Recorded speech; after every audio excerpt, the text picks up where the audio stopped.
Why make-ahead breakfasts matter? Starting your day with a healthy breakfast doesn't have to be stressful. Preparing breakfasts ahead of time can help you eat well, even on busy mornings. By investing a little time the night before or on weekends, you can boost your nutrition, avoid skipping meals, and start your day with energy. It also helps reduce morning chaos and supports long-term wellness goals. Simple make-ahead breakfast ideas. Overnight oats, egg muffins, and yogurt parfaits are easy options to prepare in advance.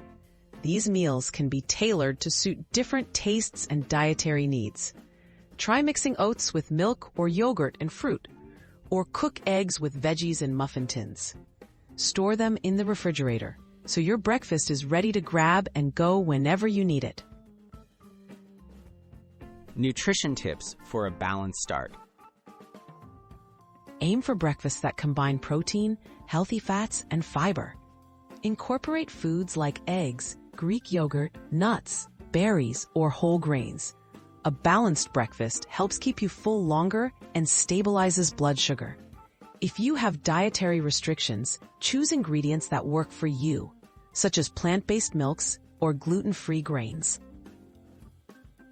Meal prep and storage tips. Use airtight containers to keep your breakfasts fresh. Most make-ahead recipes will last several days in the refrigerator. Label containers with the date they were made to track freshness. Freezing is also an option for some items, like breakfast burritos or pancakes. Remember to thaw them safely in the fridge before reheating. Building a sustainable habit. Start with 1 or 2 make-ahead recipes and see what works best for your routine. Gradually expand your options as you get more comfortable. Planning your breakfasts for the week not only saves time, but also supports healthier eating habits in the long run. With a little practice, morning meals can become stress-free and nourishing.